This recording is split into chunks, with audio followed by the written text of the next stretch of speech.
മലപ്പുറം നിലമ്പൂരിൽ കാട്ടാന ആക്രമണത്തിൽ മരണം. വനവാസി സ്ത്രീ മരിച്ചു. ഉച്ചക്കുളമൂരിലെ സരോജിനിയാണ് മരിച്ചത്. വനവിഭവം ശേഖരിക്കാൻ പോയപ്പോഴായിരുന്നു കാട്ടാന ആക്രമിച്ചത്. വിവരങ്ങളുമായി ശിവദാസ് കന്മനം ചേരുകയാണ്. ശിവദാസ്, ഇപ്പോൾ ദിനം പ്രതി എന്നോണം ഇത്തരത്തിൽ ആക്രമണം പതിവാവുകയാണ്. ഇന്നും ഒരു വനവാസി സ്ത്രീയുടെ ജീവൻ നഷ്ടപ്പെട്ടിരിക്കുകയാണ് കാട്ടാന ആക്രമണത്തിൽ. എന്താണ് സംഭവിച്ചത്? നീലിമ, ഇന്ന് പുലർച്ചെയാണ് ഇത്തരത്തിൽ ദാരുണമായ ഒരു സംഭവം ഉണ്ടായിരിക്കുന്നത്. വനത്തിനുള്ളിൽ വനവിഭവങ്ങൾ ശേഖരിക്കാൻ വേണ്ടി പോയതായിരുന്നു വനവാസി യുവതിയായ ഈ സ്ത്രീ. ഇവിടെ വെച്ച് പുലർച്ചെ കാട്ടാന ആക്രമിക്കുകയായിരുന്നു. മുത്തേടം കോളനിയിലെ സരോജിനി എന്ന വനവാസി യുവതിയാണ് ഇത്തരത്തിൽ കാട്ടാനയുടെ ആക്രമണത്തിൽ കൊല്ലപ്പെട്ടത്. ഇവർ പതിവായി ഈ ഭാഗങ്ങളിൽ വനവിഭവങ്ങൾ ശേഖരിക്കാൻ പോകാറുണ്ട്.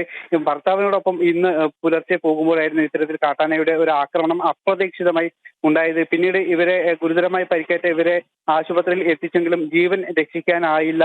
നമുക്കറിയാം, കഴിഞ്ഞ 10 ദിവസത്തിനിടെ മാത്രം നിലമ്പൂരിൽ ഇത്തരത്തിൽ രണ്ടാമത്തെ കാട്ടാന ആക്രമണത്തിലുള്ള മരണമാണ് സംഭവിച്ചിരിക്കുന്നത്. കഴിഞ്ഞ ഈ മാസം തന്നെ 5-ാം തീയതി കരുളായി പഞ്ചായത്തിലെ ചോലനായ്ക്ക വിഭാഗത്തിൽപ്പെട്ട മണികണ്ഠൻ എന്ന യുവാവ്, 35 വയസ്സുള്ള യുവാവ് ഇത്തരത്തിൽ കാട്ടാന ആക്രമണത്തിൽ കൊല്ലപ്പെട്ടിരുന്നു. വനത്തിനുള്ളിലാണ് ഇവർ താമസിച്ചിരുന്നത്. ആ വീട്ടിലേക്ക് പോകും വഴിയാണ് മണികണ്ഠൻ ഇങ്ങനെ കാട്ടാന ആക്രമണത്തിൽ മരിച്ചത്. ഇങ്ങനെ തുടർച്ചയായി കാട്ടാന ആക്രമണം ഉണ്ടാകുന്നു. സംസ്ഥാനത്തിന്റെ പല ഭാഗങ്ങളിലും മലയോര മേഖലയിൽ വനപ്രദേശത്തോട് ചേർന്ന ഭാഗങ്ങളിലെല്ലാം തന്നെ ഇത്തരത്തിൽ തുടർച്ചയായി കാട്ടാന ആക്രമണം ഉണ്ടാകുന്നു, മരണം സംഭവിക്കുന്നു. പക്ഷേ ഇത് പരിഹരിക്കാൻ വേണ്ട ഒരു നടപടികളും സർക്കാരിന്റെ ഭാഗത്തു നിന്നും ഉണ്ടാകുന്നില്ല. ഫെൻസിംഗ് അടക്കമുള്ള സംവിധാനം വേണം എന്നാണ് ഈ മലയോര മേഖലയിലുള്ള ആളുകൾ പ്രധാനപ്പെട്ട ആവശ്യം. പക്ഷേ ഇത്തരം ആവശ്യങ്ങളോടൊന്നും തന്നെ കൃത്യമായൊരു പരിഗണന സർക്കാരിന്റെ ഭാഗത്തു നിന്നോ അല്ലെങ്കിൽ വനം വകുപ്പിന്റെ ഭാഗത്തു നിന്നോ ഉണ്ടാകുന്നില്ല. അതുകൊണ്ട് തന്നെയാണ് ഇത്തരത്തിൽ ഒരു കാട്ടാന ആക്രമണത്തിൽ മരണം സംഭവിക്കുമ്പോൾ വലിയ രീതിയിലുള്ള ഒരു പ്രതിഷേധം നാട്ടുകാരുടെ ഭാഗത്തു നിന്നും ഉണ്ടാകുന്നത്. പക്ഷെ ആ പ്രതിഷേധത്തിന് ഇപ്പോഴും കൃത്യമായൊരു പരിഹാരം കാണാൻ സർക്കാരിന് കഴിഞ്ഞിട്ടില്ല എന്നത് ഖേദകരം തന്നെയാണ്. അതുകൊണ്ട് തന്നെ വലിയ ഭീതിയിലാണ് മലയോര മേഖലയിൽ താമസിക്കുന്ന ആളുകളെല്ലാം തന്നെ ഉള്ളത്. ഇപ്പോൾ ആ രീതിയിലാണ് അവരുടെ ഒരു ജീവിതം. കാരണം അവർക്ക് പതിവായി പതിറ്റാണ്ടുകളായി ജീവിക്കുന്ന ഒരു മേഖല കൂടിയാണ് ഇത്.